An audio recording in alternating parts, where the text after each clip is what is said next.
My name is Shayna. I'm 19 years old and a student at North Central University in Minneapolis, Minnesota. And my name is Regan, and I'm 19 years old, and I'm a student at Capital University in Bexley, Ohio. And we are the brains behind Costworthy. So Costworthy is an initiative in what we hope will be a lifestyle movement focusing on ethical fashion. And so we realize that a lot of companies that we shop at force us to choose between looking good and doing good. And we're wondering, is there another option? Is there a way that we can look good and do good? And so Regan and I, after realizing, as millennials, we claim to pursue justice, realize that we're not really letting our pursuit of justice permeate every aspect of our lives if it's not including our closets. And so Costworthy is just our experiment for 1 year of replacing all of the unethical clothes and shoes that we own and replacing them with items that we're calling Costworthy. And you might be wondering, what is Costworthy? What does it mean? Well, one way to define it is that it's sweatshop free, but another way is what might cost us a little more time in researching or a few more dollars is not going to cost someone on the other side of the world their rights to fair wages or healthcare or education or ultimately their life. And so again, for 1 year, we are blogging and video blogging our journey of trying to figure out if this is possible. What does it look like for college students to shop ethically, right? Can we even afford that? In the past, people have tried to boycott unethical clothing by wearing their birthday suits, which is not an option for us, or spending a lot of money, and we don't have that. And so is there a way to do it? And this journey is kind of us attempting to answer that question. What does this look like for someone like Regan, who is an athlete?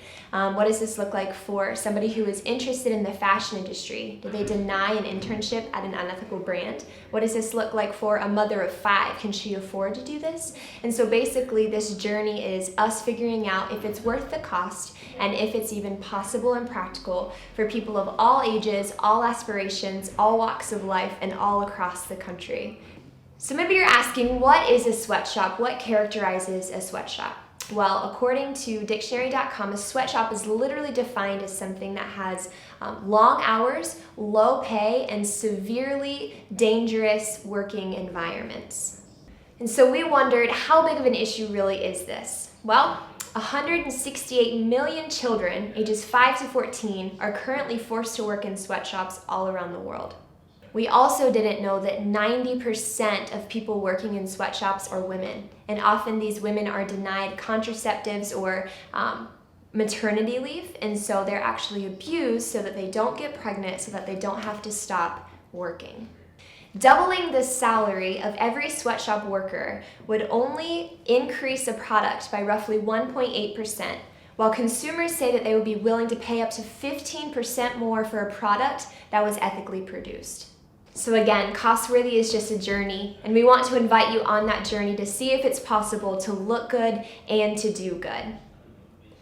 Today, we actually began that journey by cleaning out all of our closets with the products that weren't Costworthy and replacing them with products that were. And so we just want to tell you a little bit about that experience for our first ever vlog.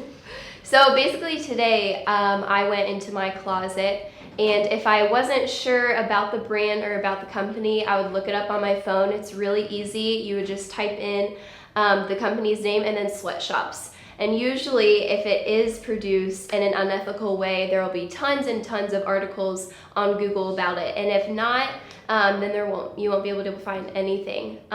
If it was a company that gave back, I kept it, and if it was from a thrift store, I kept that as well. So at the end of that process, I only ended up with about a handful of items in my closet. Some of you might be wondering, what does the thrift store look like? So for us, when we go to the thrift store, we know that we are not funding unethical brands directly. But another thing that we keep in mind is we also don't want to be billboards for those brands. So we try to get things that don't necessarily say certain brands, steer clear of those, and logo again, free. Right, logo free. And most thrift stores actually give back. So it's almost reversing the process of what I'm purchasing was probably initially unethical, but I'm not being a billboard for that. I'm not funding that company directly, and they're giving back because of my purchase. So the clothes that I clean out of my closet, I took to my local thrift store, and that was Goodwill, and I just dropped them off in a bag. They basically take anything. So if you are wanting to do this, just stop near the nearest thrift store to you, and it's just that easy. Yeah, so the first thrift store we went to, how do you feel like that went? I thought it was like a fail. It was a freaking train wreck. And it was horrible. I was so upset because I was like, man, this isn't gonna work. I'm gonna be wearing like one outfit the same every single day. Yeah, and that's part of this whole challenge is what might cost us more time in shopping is not going to cost someone things that are just basic human rights. And so we went to the first thrift store, it was kind of a fail, but then we went to a second one, and how do you feel like that went? I feel like I could have spent a lot more money than I did, somebody. But it was very successful. How much money do you think that we spent? I spent around $80, but I got at least 5 to 8 outfits from just that trip. Right. So that's the great thing about thrift stores is your money goes so much farther.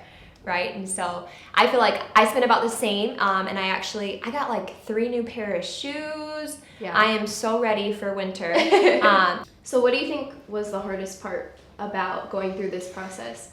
Yeah, so there were some things that just before we decided to do this, I spent a lot of money on, and they were fresh. I was like killing it in those outfits, and I had to get rid of those. But maybe I don't want to say I had to. I got to get rid of those things and let justice permeate my closet too. And but it was hard. I'm not gonna lie. It was hard to grab a hold of those tennis shoes and be like, you know. But what was the hardest part for you? I think for me, it was hard to find brands that were ethical, that were workout clothes.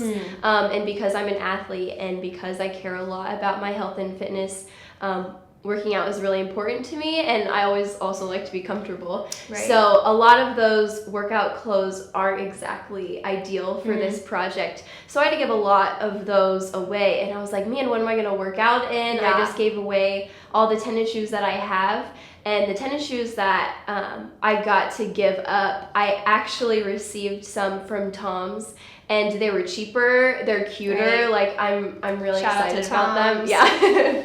Yeah, that's good. And again, Regan is a college athlete, and I am in a college of business. And so for me, it's hard to find specific things that fit me, that look nice, like heels, blazers, all of those things. But I think what we're trying to say is it is possible. And thrift stores are not the only Costworthy stores. So we actually are going to be launching our website soon and having a whole list of Costworthy companies. And if you actually know of a Costworthy company or a company that produces things ethically, please comment and let us know, because we would love to add that to our list. So I had a good day. Yeah. What about you? It was good. It was fun. It was solid. I think that's it for us. Again, stay tuned for our New Year's outfits.